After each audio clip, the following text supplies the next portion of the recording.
use. My dad wasn't able to refuse, so he just said that he'd move my things to the treehouse. It wasn't long until I was moved out of my room to another one that was more practical and way smaller. It had barely enough room for my bed, machines, and for one person to be able to move around in. That was enough for me, according to my mom. What was worse was that this little room was next to the living room. That meant that I could hear everything. I mean, literally down to the tiniest details. 2 years turned to 3, and I was still in the same place with no one aware of my existence. It was like I was a ghost. Whenever my mom's friends came to visit, they used to ignore me, as if I was just part of the furniture. I was dead to everyone, just not in the ground. Only Snowball remained at my side. My mom and her friends' conversations were ridiculous. They gossiped a lot and couldn't stop judging their relatives. Sometimes they talked about clothes, travel, and their husbands. I once heard my mom talking ill about my dad. She said he was the reason behind her unhappiness and that she had met some rich guy at a coffee shop. That guy had invited her for a drink and she'd gone to meet him. And now she was seriously considering leaving me and my dad. For me, that was the worst part about those 3 years. Feeling totally powerless and not being able to stand in front of her and not being able to scream, "You're an ungrateful woman! All the things dad did for you,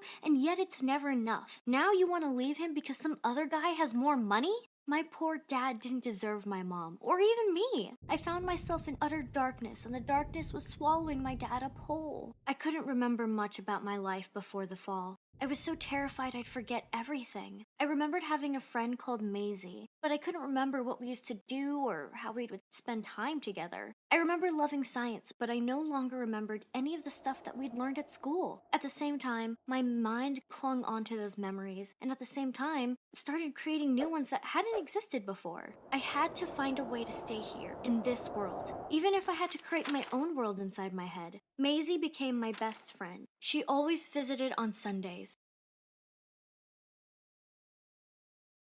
It's the most triangle time of the year. That's it. Oh, man up, you're playing like a girl.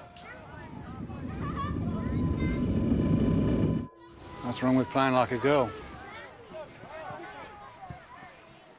Authorised by the Australian Government, Canberra.